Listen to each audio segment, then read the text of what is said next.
The morning sun barely rose when Aduni stepped out of her mother's small mud house. The air was thick with the scent of wet earth, the result of last night's brief rainfall. She adjusted the faded wrapper around her waist and picked up the wooden tray that carried her small goods, roasted groundnuts, fried plantains, and a few bottles of palm oil. It was not much, but it was what kept her and her mother alive. Her mother's weak voice called from inside, "Aduni, my child, don't forget to buy my medicine when you return." "I won't, Mama," she replied, forcing a smile. She tried to sound cheerful, but her heart was heavy. The little money she had would barely be enough for food, let alone medicine. Her mother had been sick for months, and despite Aduni's efforts, she was only getting worse. As she walked through the village, she greeted familiar faces: old men sitting under mango trees, children running barefoot in the dust, women carrying baskets on their heads. But beneath her greetings was worry. She had finished nursing school, yet there was no job. She dreamed of wearing a white uniform, working in a hospital, and helping others. But dreams did not buy medicine. She set up her small stand at the market, calling out to passers-by, selling what little she had. Hours passed, and by noon, she had made only a few sales. Just as she was about to pack up, she felt something brush against her ankle. A dog. A thin, scruffy-looking thing with brown fur and sharp, watchful eyes. It stood close, staring at her. "Go away," she said, waving her hand. The dog did not move. She threw a piece of fried plantain at it, thinking it was hungry. But the dog ignored the food and just kept staring. Aduni frowned. She had never seen this dog before. Stray dogs usually roamed in packs, fighting over scraps. But this one was alone. It felt different. Shaking her head, she gathered her things and started walking home. That was when she noticed something strange. The dog was following her. She stopped. The dog stopped. She took a step forward. The dog did the same. Her heart began to race. "Go!" she shouted, clapping her hands. The dog just tilted its head, as if confused. She picked up a small stone and threw it near its feet, not to hurt it, just to scare it away. The stone landed with a soft thud, but the dog didn't even flinch. Aduni quickened her pace, her heart beating faster. By the time she reached home, she turned back, expecting the dog to be gone. But there it was, sitting, watching, waiting. That night, Aduni couldn't sleep. She lay on the thin mat beside her mother, listening to her weak breathing. Now and then, her mother coughed, a dry, painful sound. Aduni sighed and turned towards a window. And that was when she saw them, two glowing eyes staring in from the darkness. The dog. A chill ran down her spine. Why was it still here? What did it want? If only she knew. If only she knew why the dog kept following her. The next morning, as the first rays of sunlight stretched over the village, Aduni stepped out of the house with a broom in hand. She yawned, stretching her tired limbs before starting her daily chores. The cool air carried the scent of damp earth, and somewhere in the distance a rooster crowed. But as she swept the compound, her eyes caught something by the door. The dog. It was still there. It sat with its head low, ears drooped, and eyes filled with something that looked like sorrow. Then, to Aduni's shock, the dog let out a soft, pitiful whine, almost as if it were crying. Her heart softened. Yesterday, she had been afraid. But now, seeing the animal like this, something inside her stirred. Pity, curiosity, or perhaps something deeper she couldn't quite name. She went inside, broke a piece of leftover yam, and brought it out. Kneeling, she placed the food in front of the dog. "Here, eat something," she said gently. The dog did not move. It only raised its head and looked at her with those deep, knowing eyes. Aduni hesitated, then reached out slowly, trying to pat its head. But the dog took a step back, its gaze fixed on her as if it were trying to tell her something. "Aduni, who are you talking to?" She turned to see her mother standing at the doorway, her thin frame wrapped in a faded wrapper. Her mother's eyes squinted in the morning light, looking at the dog. "It's that dog again, Mama," Aduni said. "It has been following me since yesterday." Her mother frowned, coughing lightly into her palm. "A stray." "I don't know," Aduni admitted. "But it won't eat. It just keeps looking at me like it wants something." Her mother sighed. "Be careful, my child. Dogs don't follow people for no reason." Aduni nodded, but as she turned back, the dog was already moving, walking away, then stopping to look back at her. It wanted her to follow. A strange unease settled in her stomach. Something was not right. Should she follow it? Or ignore it and go about her day? She took a deep breath, tightening her wrapper. Her instincts told her that if she walked away now, she might never know what the dog wanted. And somehow, she felt she needed to know. With one last glance at her mother, Aduni stepped forward and followed the dog. If only she knew where it was about to lead her. Aduni followed the dog hesitantly, her feet crunching over dry leaves as they moved deeper into the bushes. The village was already far behind, and a thick silence wrapped around her. The trees stood tall, their shadows stretching across the earth, making the path feel even lonelier. A cool breeze rustled through the leaves, but she felt no comfort. Fear clawed at her chest. Every sensible part of her told her to turn back. But something deep inside, something she couldn't explain, urged her forward. The dog moved with purpose, never once looking back. It was leading her somewhere, and she had a feeling that whatever she was about to see would change her life. Then she saw him. A man, lying on the ground, motionless. Aduni gasped, her breath catching in her throat. He was young, dark-skinned, and strikingly handsome, even in his battered state. His clothes, though dirty and torn in places, were made of fine fabric. His chest rose and fell weakly, and his face was covered in sweat and dirt. She hesitated, her mind racing. Was he attacked? Who was he? She took a step closer, her pulse pounding. The dog sat beside him, its sad eyes looking up at her, as if pleading for help. Aduni bit her lip. Asterisk, I already have too many problems. Mama is sick. I have no job, and now this? But then she looked at the man again. His breathing was shallow. If she walked away, he might not make it. She sighed. I can't leave him here to die. Bending down, she tried to lift him. But the moment she pulled, she realized he was too heavy. His body was strong and well-built, and there was no way she could carry him on her own. She sat back, wiping the sweat from her forehead. Then an idea. She ran, her feet barely touching the ground, towards a high road. Her heart pounded as she reached the roadside and scanned for a cab. A taxi approached, its yellow paint peeling in places. She stepped into the road, waving frantically. The driver slowed down, rolling down his window. Sister, what is it? Please, I need help, she panted. There's a man, he's hurt. He's in the bush. Please, you have to help me. The driver's eyes widened. Bush? No, I can't enter inside any bush. I don't know what's there. Please, Aduni begged, stepping closer. I will pay you well. Just help me carry him out. The driver scratched his head, still uncertain. Aduni turned, looking back towards the path. She could still see the dog sitting by the unconscious man. She couldn't let him die. Please, she said again, her voice almost breaking. He will die if we don't help him. The driver sighed heavily. Okay, but if anything happens, I am not responsible, oh. Aduni nodded quickly. Nothing will happen.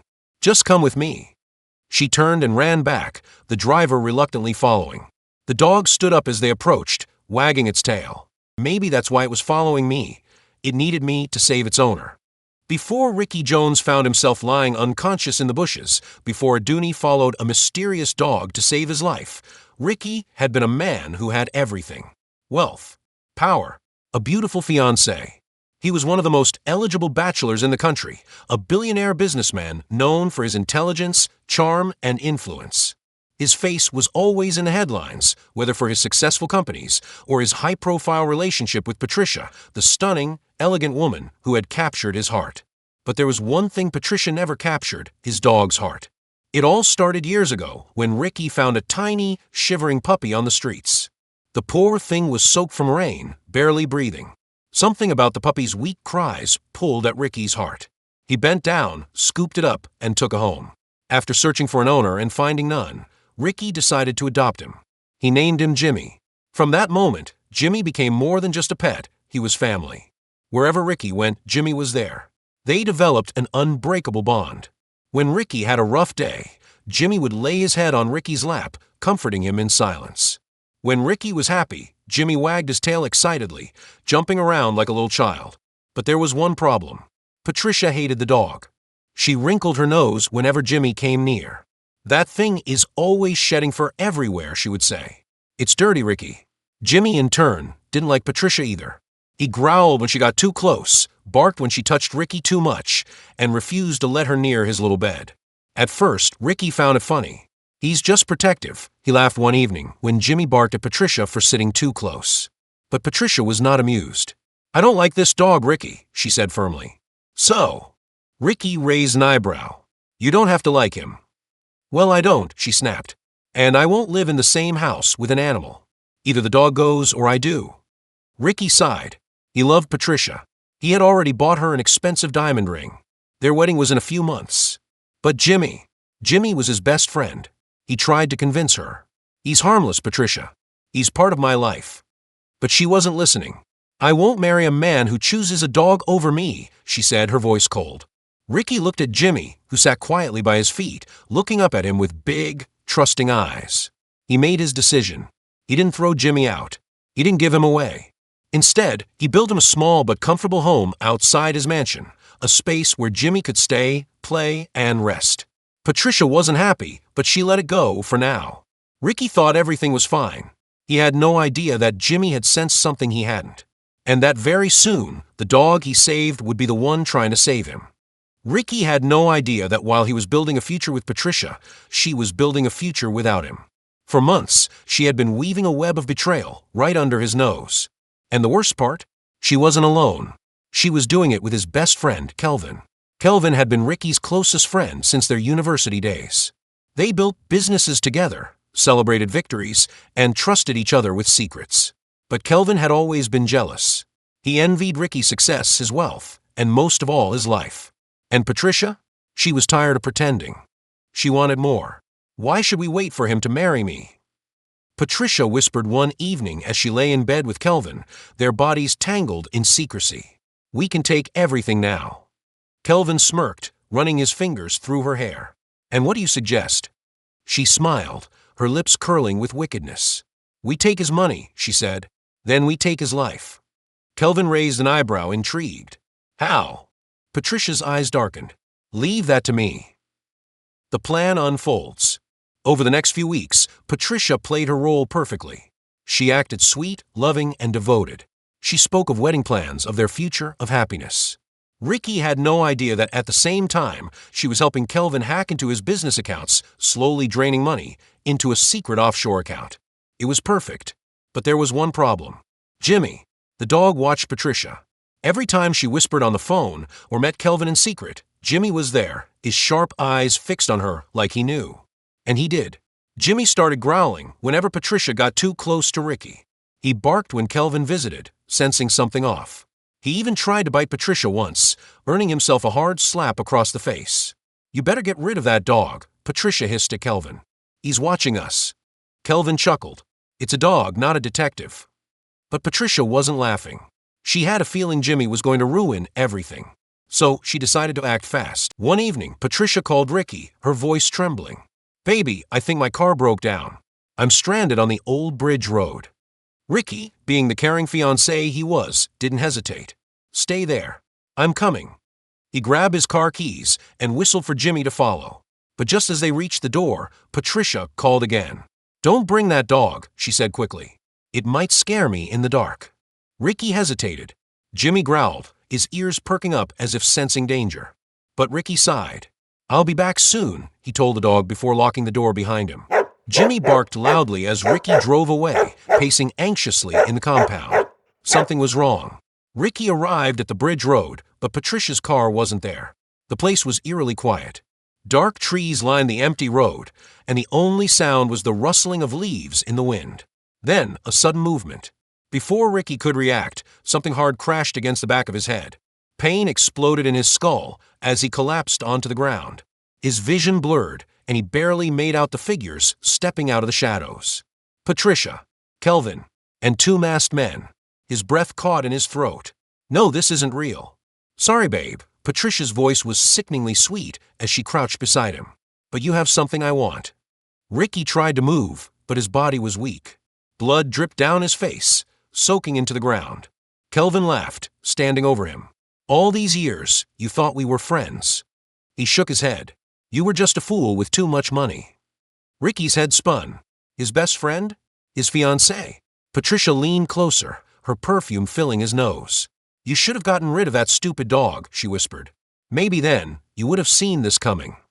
Darkness swallowed him whole. As Ricky's vision faded, the last thing he saw was Patricia's cold smile and Kelvin's mocking laughter. His world went dark, but this wasn't the end. Someone was still out there watching. Someone who wasn't ready to let him die. Ricky didn't know how long he was unconscious, but when he woke up, he was in the trunk of a moving car. His hands were tied, his head pounding. He could hear Kelvin and Patricia talking in the front. "Where are we dumping him?" Kelvin asked. "There's a forest up ahead," Patricia said. "No one will ever find him." Ricky's pulse quickened. "I can't die like this." He struggled against the ropes, his mind racing. He had to escape.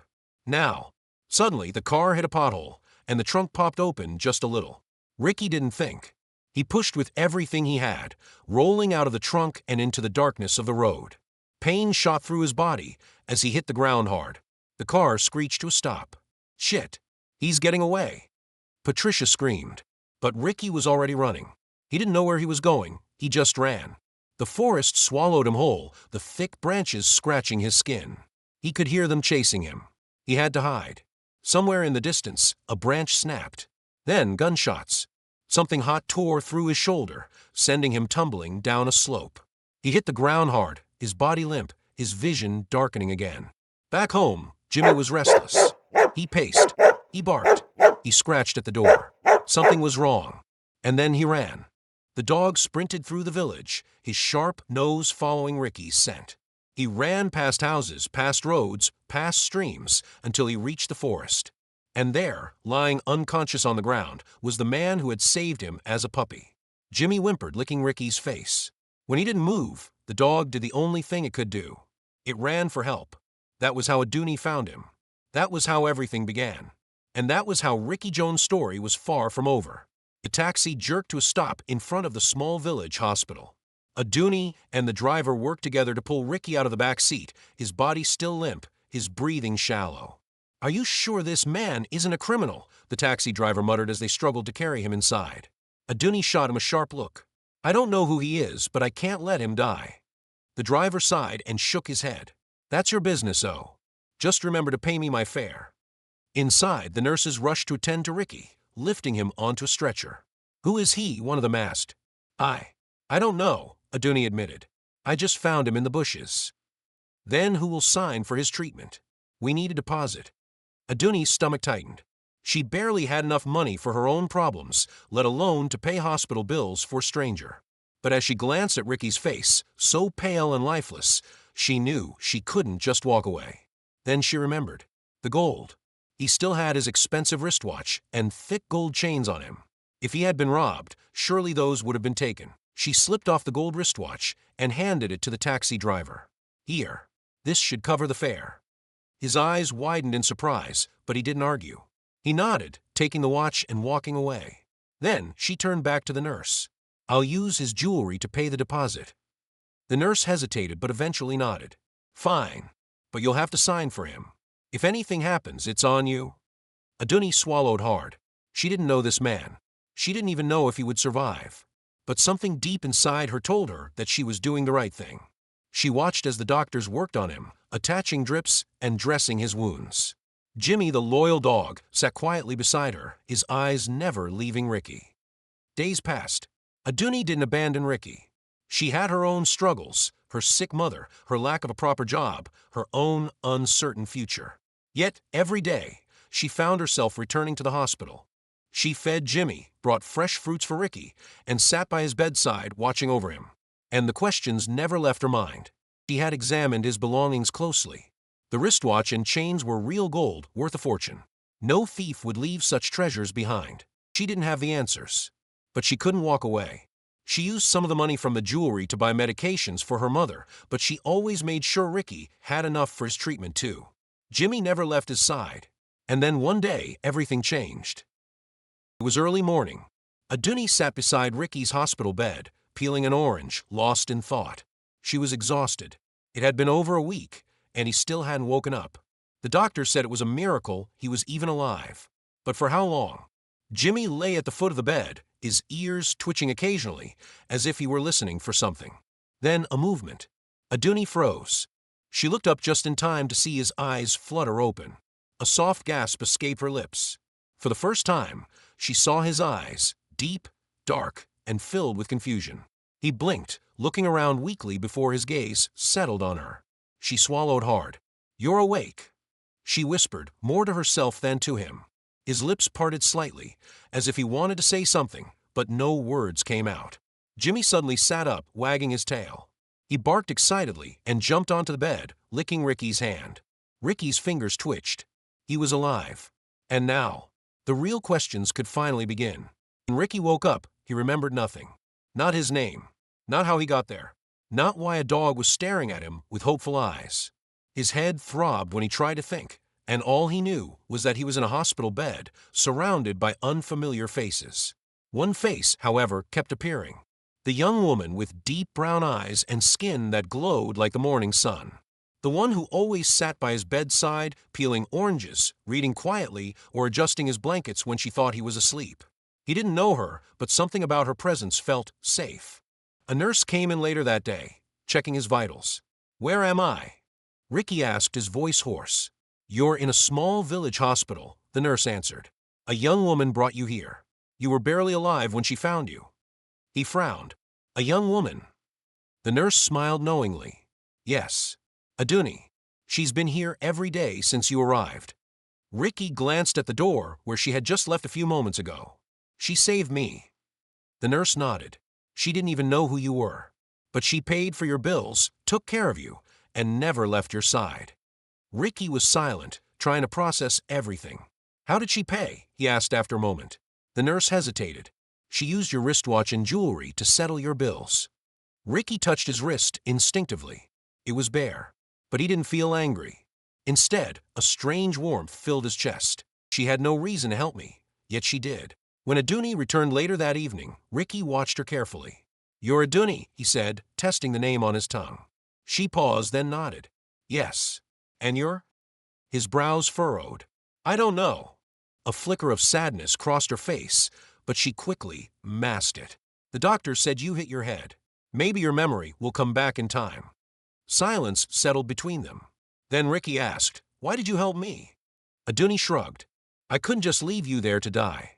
Even though you didn't know me?" A small smile touched her lips. "Even if I didn't know you." That was the beginning.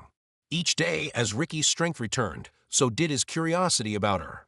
He learned about her struggles, the long hours she worked, the sick mother she cared for, the dreams she had put on hold.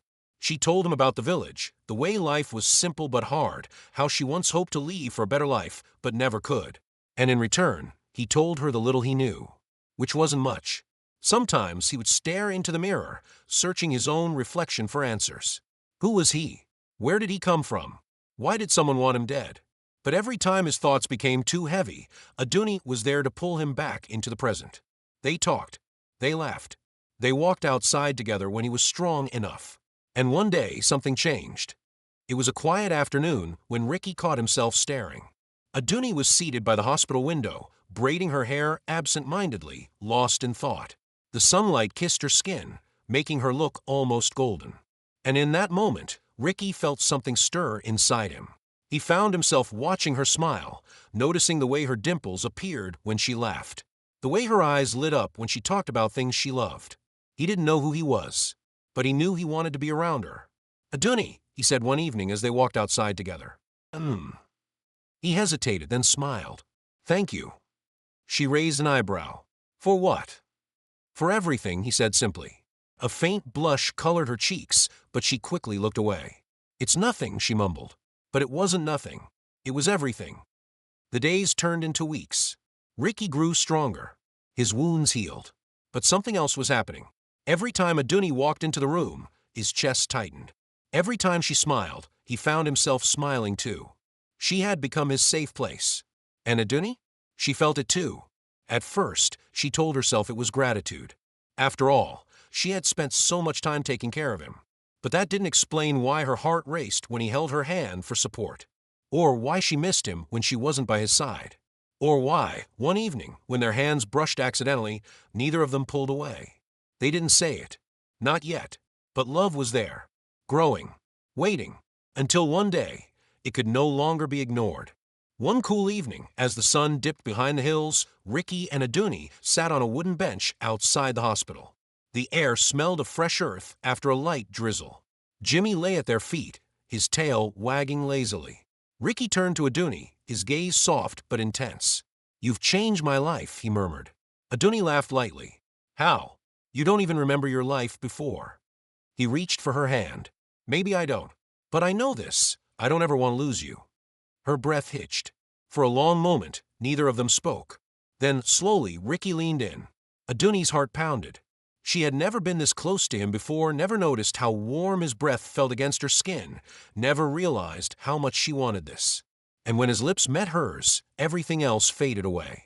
It was a kiss that felt like the beginning of something powerful. A kiss that sealed what had been growing between them all along. But neither of them knew that this was also the beginning of the storm. That night, Ricky had a dream. A dark road, a car screeching to a halt, a familiar face, his best friend, a flash of metal, a struggle, then pain, falling, silence. Ricky jolted awake, gasping for air. His heart pounded violently as the memories flooded back. He was Ricky Jones, a billionaire, engaged to Patricia, betrayed by Patricia, and the dog, Jimmy. He turned his head, and there was Jimmy, watching him with knowing eyes. It was you. Ricky whispered, realization crashing over him. Jimmy had saved him. The dog had led Aduni to him. And now, Ricky remembered everything. His blood boiled as the betrayal became clear. Patricia and his best friend had tried to kill him. They left him for dead, thinking he would never come back. But he had survived. And now, he was going to take back everything. The next morning, Ricky sat up in bed, his energy different. He was no longer the lost, confused man Aduni had found in the bushes. He was Ricky Jones, the billionaire they thought was dead. Aduni noticed immediately. You remember, she said quietly. He nodded. I remember everything. A strange fear crossed her face. So what happens now? Ricky reached for her hand. I go back. I take back my life. I make them pay for what they did to me. And me. Aduni's voice was barely a whisper. He cupped her face gently. You're coming with me. I'm not leaving you behind. Her eyes searched his, uncertain. But your world is different from mine, Ricky. What if? He silenced her with another kiss. No what ifs. I love you, Aduni. And I'm taking you with me. Aduni's heart ached. She had spent her life struggling, barely surviving. And now this man, whom she had saved, was offering her a future she never dreamed possible. But what awaited them in his world? And would Patricia and his best friend let him take back his life so easily? Ricky didn't waste time. He knew Patricia and Kelvin would try to fight back, so he had to strike first. He didn't have direct evidence of their betrayal, but he had one powerful weapon, surprise. He walked into his company with confidence, the police right behind him. As he entered the CEO's office, Patricia and Kelvin were celebrating their supposed victory, laughing over glasses of wine. The moment Patricia saw Ricky, her face lost all color. Kelvin choked on his drink. No, this can't be possible, he stammered. Ricky stepped forward, his voice deadly calm. Surprised to see me, Kelvin? Kelvin glanced at Patricia, panic in his eyes. Ricky, listen, we thought that I was dead. Ricky interrupted, his gaze cold. That's exactly what you wanted, wasn't it? Patricia's lips trembled. Ricky, baby, Don't you dare call me that. His voice was sharp, cutting through the air. You stood by while your real lover tried to kill me. Kelvin's mask of calm cracked. Ricky, this is a misunderstanding. Misunderstanding? Ricky scoffed. He turned to the police officers. These are the people who left me for dead in the woods. I want them arrested. Now. The officers stepped forward. Kelvin lunged for the door, but two policemen grabbed him. You can't do this to me, Ricky. Kelvin shouted, struggling. We were best friends. Best friends don't stab each other in the back, Ricky said coldly. Patricia, now crying, grabbed Ricky's arm. Ricky, please. I loved you. It was him. He made me do it. Ricky pulled his arm away in disgust. You never loved me. You loved my money. The officers slapped handcuffs on both of them. As Patricia and Kelvin were dragged away, Ricky stood there breathing deeply. It was over. For the first time in weeks, he felt free. Patricia and Kelvin out of his life, Ricky focused on the one person who truly mattered, Aduni. He knew he couldn't let her go. One evening, as they walked through the city, Ricky held Aduni's hand tightly. Aduni, he said, stopping in front of a beautiful restaurant, decorated with soft glowing lights. She looked up at him, curious. What is it? He took a deep breath, then slowly got down on one knee. Aduni's eyes widened. Ricky, she whispered. Aduni, You saved me when I was nothing but stranger. You gave me kindness when the world betrayed me. I don't know what I did to deserve you, but I don't want to spend another day without you." He pulled out a beautiful diamond ring. "Will you marry me?" Tears filled Aduni's eyes. She covered her mouth with her hands, overwhelmed. "Yes," she finally whispered. Then louder, "Yes." Ricky slipped the ring onto her finger, and before she could say another word, he pulled her into a deep, loving kiss. Jimmy barked happily beside them, wagging his tail. Not long after, Ricky arranged for Aduni's mother to come live with them in the city. She was given the best medical care, and for the first time in years, she smiled without pain. Ricky, Aduni, and Jimmy moved into a beautiful home together. Aduni no longer had to struggle. She opened a small health clinic, fulfilling her dream of helping others. And Ricky? He had everything he ever wanted. A woman who loved him for who he was. A loyal dog who would save his life. And a future brighter than he ever imagined. As he sat on the balcony one evening, watching the sunset with Aduni in his arms, he whispered, "If only you knew why Jimmy kept following you that day." Aduni smiled, resting her head on his shoulder. "I think I do now." And with that, they laughed, holding each other close, a love story that began with a dog, and they lived happily ever after.